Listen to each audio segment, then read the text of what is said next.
Rockefeller Center. Did you see the Rockettes yet? Have you seen the big show in Bay City?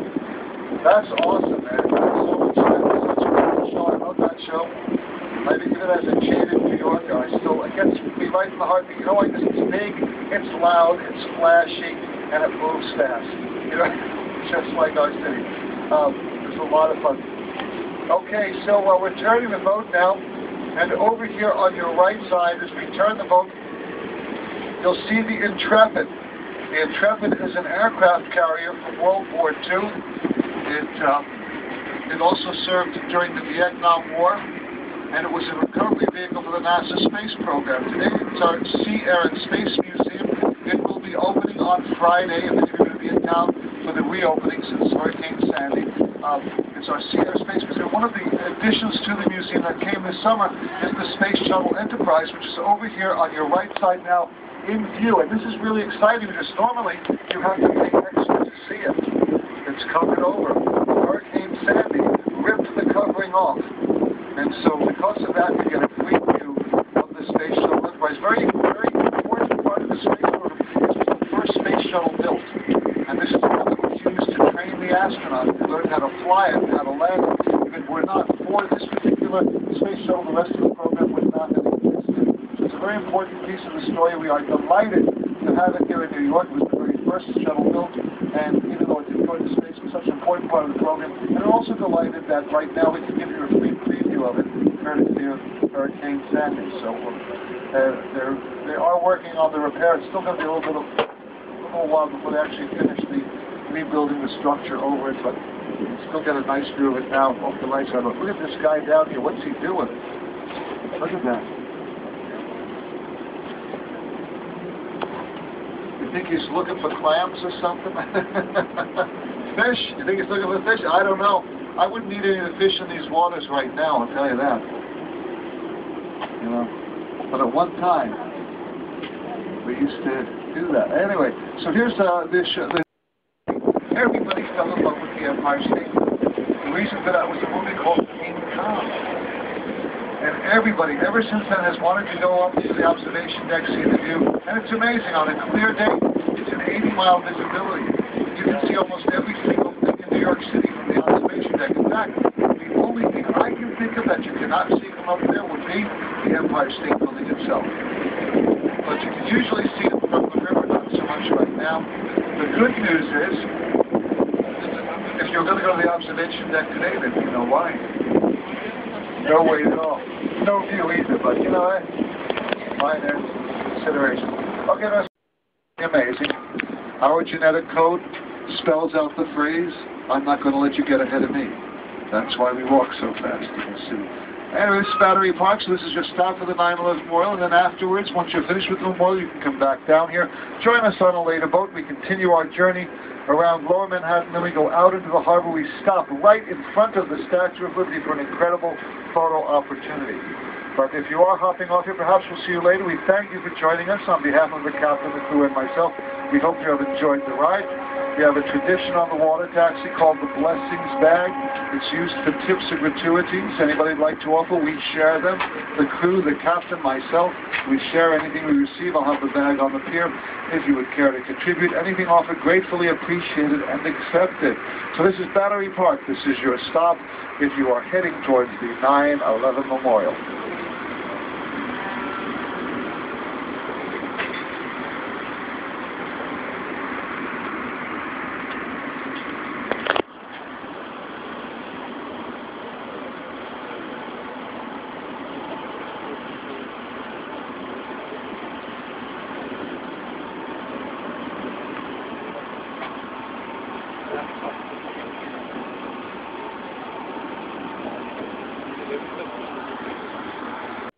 Michael, I'm your guide today. If you're rejoining us, welcome back.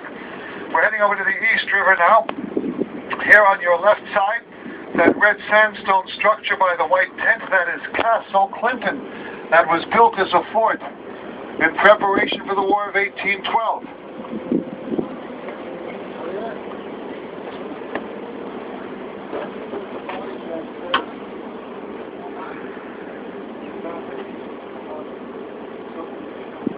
Hello? Okay, so, yes, immigration began in Castle Clinton in 1855. It was turned into our first immigration station, and from 1855 to 1890, 8 million people came to America through Castle Clinton and Battery Park. Then in 1890, the federal government took over immigration services and moved them off to Ellis Island, which we'll be passing a little later in our tour.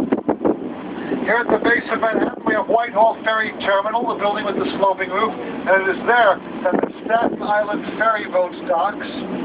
Staten Island is one of 5 areas that make up New York City today. New York was originally just Manhattan Island, but then in 1898, we joined Manhattan with Staten Island, Brooklyn, Queens, and the Bronx to create Greater New York City. One of the main reasons we did this was to accommodate our shipping industry, because it was so confusing to ship to the Port of New York, so many conflicting rules.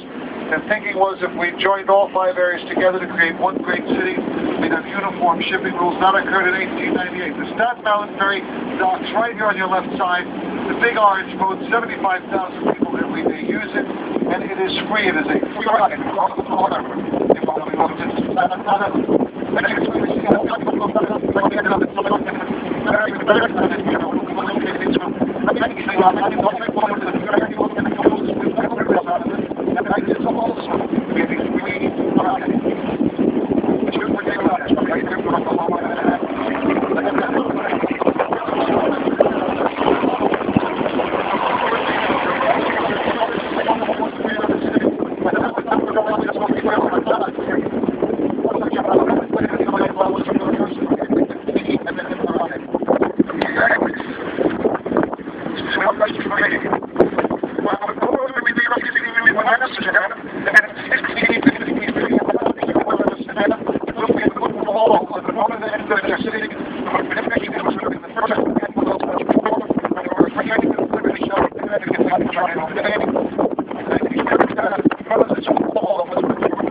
The Brooklyn Bridge was designed by a man named John A. Roebling.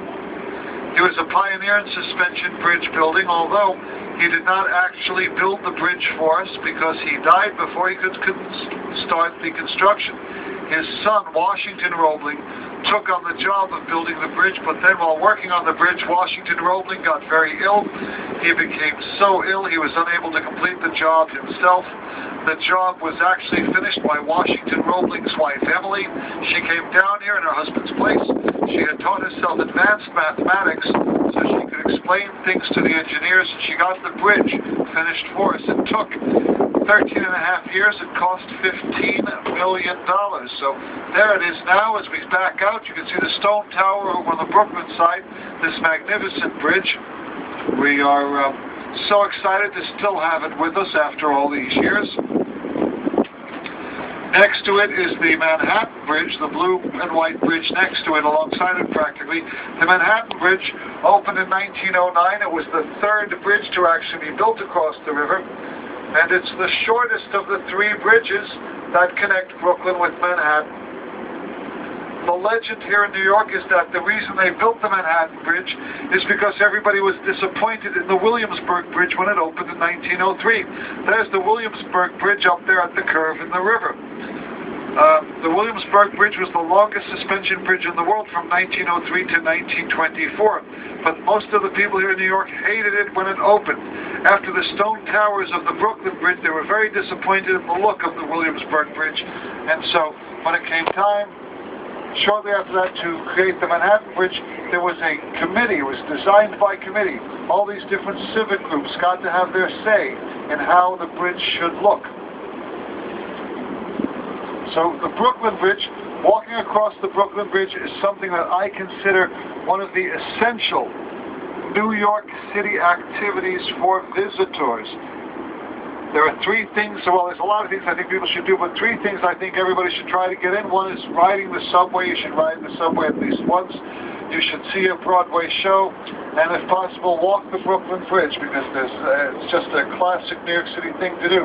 But if you're going to walk the Brooklyn Bridge and you're a visitor to our great city, you should keep in mind that to do it the right way is to come into Brooklyn and to walk from Brooklyn into Manhattan, because if you do it that way, you get spectacular views of the city skyline. If you do it the other way, if you walk from Manhattan into Brooklyn, you're going to end up with a stiff neck because the view is behind you. You have to keep walking, looking over your shoulder. So keep that in mind if you're thinking of strolling the Brooklyn Bridge.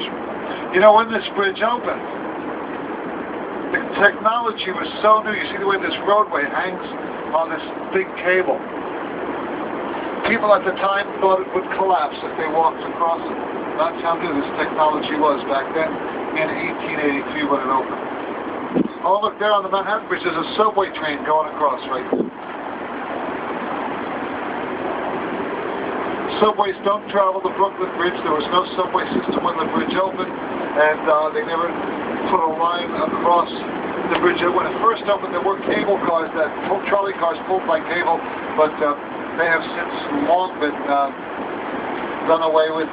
This only has cars and trucks and then pedestrians and bicycles along the Brooklyn Bridge. So this is Brooklyn, historic Brooklyn. The history of Brooklyn goes back to 1635, founded by the Dutch about 10 years after the founding of New Amsterdam. And Brooklyn grew to be the third largest city in the United States before becoming part of New York City under the Consolidation Plan of 1898. And this is the stop we make in Brooklyn in the little White House, in this little building right here. This is the old Ferry Landing building. Today it houses the Brooklyn Ice Cream Factory. They've got delicious ice cream in Brooklyn. They've got some of the world's best pizza. They've got the historic Brooklyn Heights area, and of course this incredible bridge. Just a few of the things that are available from this stop, Fulton Ferry Landing. I'm going downstairs for a moment to say goodbye to any of the guests who may be hopping off at this point, and then I'll be back. We'll continue our journey out into the harbor for your photo opportunity by the Statue of Liberty.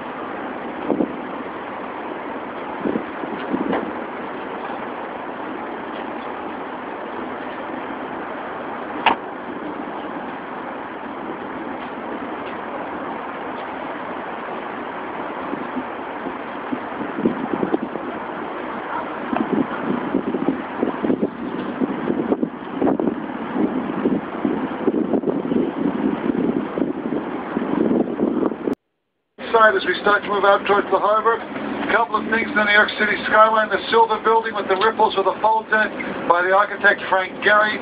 He said his inspiration for this building was the gown on the Statue of Liberty. It's our tallest residential tower at the moment. Behind it, the white building with the pale green pointed top is the Woolworth building. That was the tallest building in the world from 1913 to 1930. Nicknamed the Cathedral of Commerce, many people thought it resembled a great Gothic cathedral when it opened in 1913. And over here on your left side, as we move out towards the harbor, we have Brooklyn, and coming up above the traffic on the Brooklyn-Queens Expressway is Brooklyn Heights, one of the oldest areas of Brooklyn. It was here in Brooklyn Heights in August of 1776 that one of the opening battles of the Revolutionary War was fought right here. The British were placing thousands of troops up there, getting ready to attack this city so that they could get control of the harbor. So George Washington brought the American troops down here to defend New York City, but the American side was badly outnumbered by the British, and we lost thousands of troops in that battle. The American side was forced to retreat, and as the Americans were in retreat, the British almost captured George Washington. If they had succeeded in doing that, the war would have ended over here in Brooklyn of August of 1776. But as Washington was moving his troops down here to the river, on the evening of August 27th, there was a very thick fog on the river that night. Washington took advantage of that. He continued to move his troops across the river through the fog, and they got away. But if it had been a very clear night, there had been no fog at all that particular evening, then the war would have ended right here in August of 1776, and we would have lost. And history would have turned out very differently for everybody. The world would be a different place today had that happened. Your experience of New York City today would be incredibly different had we lost the war, because instead of enjoying things like hot dogs and hamburgers and French fries, you would have to sit through tea with cucumber sandwiches instead. We're very grateful for that foggy night in August of 1776. That's Brooklyn over there. Now up ahead of us, on the left side, there's an octagon structure over there. It's an air exchange tower for the Hugh Carey Brooklyn Battery Tunnel, longest underwater span in North America, 9,117 feet, connecting Brooklyn with Lower Manhattan. And behind it, Governor's Island. Over there, Governor's Island got its name because in 1698, the colonial legislature set aside the island for the exclusive use of His Majesty's royal governors. Over the years, it served many different purposes. Mostly the U.S. military used the island, though in 1960, it became the largest Coast Guard station in the world from 1960 to 1996. And then in 96, the U.S. Coast Guard moved out. They gave the island back to New York City, and today the city operates the island as a park. It's open to the public during the summer months. And it's a wonderful escape from the hot, crowded city. Nobody lives over here. No one has lived here since the Coast Guard moved out. All the buildings you see here left empty by the Coast Guard, still not being used. Governor's Island is also where the first Dutch settlement was. When the Dutch first got here, they originally stayed on Governor's Island for about a year. And then in 1625, they moved across the water to Manhattan and created the city of New Amsterdam. And here at the edge of Governor's Island is a fort from the War of 1812, Castle Williams over here. And this is one of the historic sites. Some of the more modern buildings will be taken down as we continue to develop the island to open parkland. But the historic buildings will be preserved, among them Castle Williams over here. Now, as we move out past Castle Williams, we're going out into the harbor for your photo opportunity in front of the Statue of Liberty. She was a gift to the United States from the people of France. She arrived here in 1884. She was in thousands of pieces when she got here. They were packed into 214 crates, and we were expected to put the statue together ourselves. She was like a giant IKEA project with a long list of directions in French that we had to translate first. But the hardest thing about putting the statue together turned out to be raising the money needed to build the base and construct the statue. And she was not very popular with the American public. And we tried to raise money, but after a year of fundraising effort, we were short over $100,000.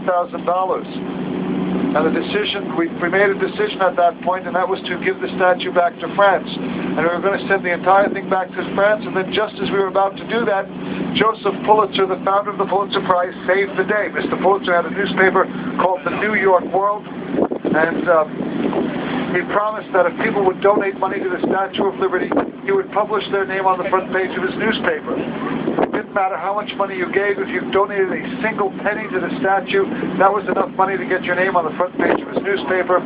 Over 80,000 people in a 3-month period, right after he announced that, rushed to donate to the statue because everybody wanted to see their name in the newspaper. Back then, they didn't have TV. Otherwise it'd be a reality TV show. Instead, it was the newspaper.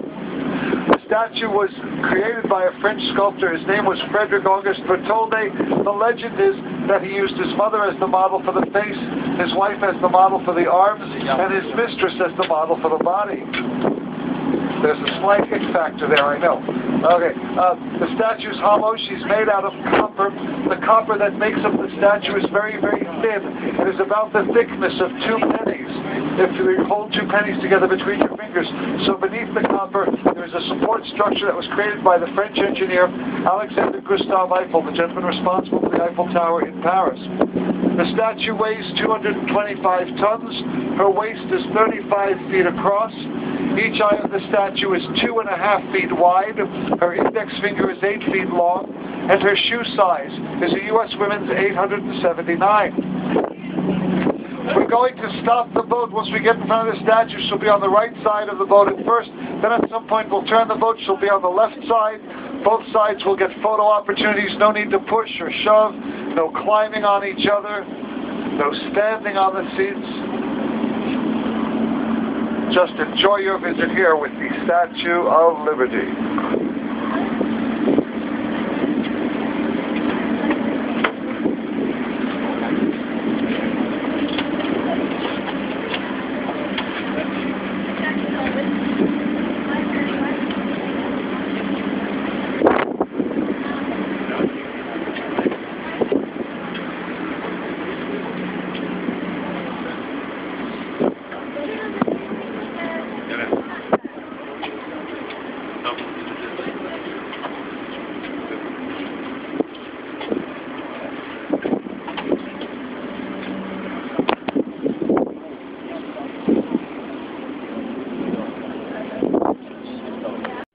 Coming up over on your left side is Ellis Island. Right over there you see the pointed, the building with the red roof and the pointed towers. Ellis Island opened as an immigration station January 1st, 1892, and this was the main entry point for people coming to America. More people arrived in America through Ellis Island than all the other port cities in the United States combined.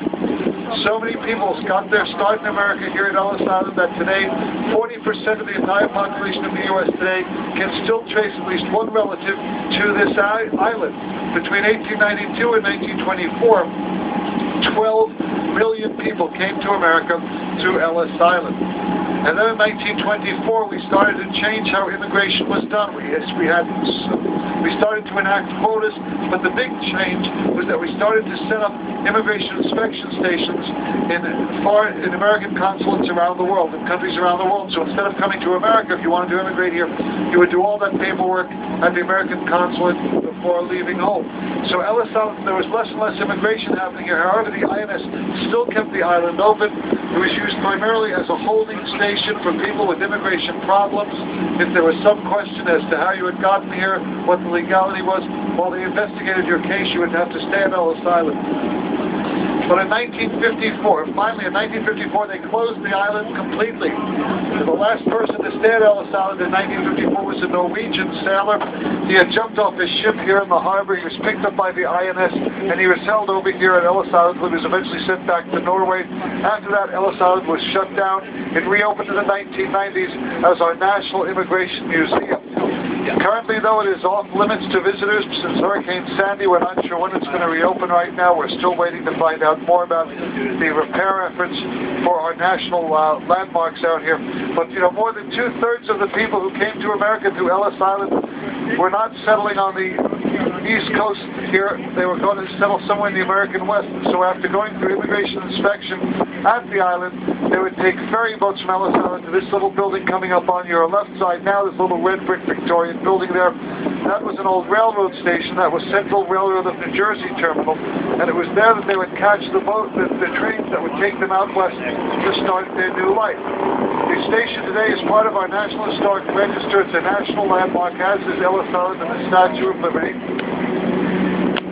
And as we pass the train station, we're moving up the Hudson River. New Jersey's on your left side. More importantly, probably for your photographers, New York City's on your right side. Some spectacular views now as we go up the Hudson River. In fact, you're going to get some of the best views ever of the Empire State Building as we move up the river. So have your cameras ready from the right side of the boat. I have no narration for this part of our cruise because we cover this on the way downriver.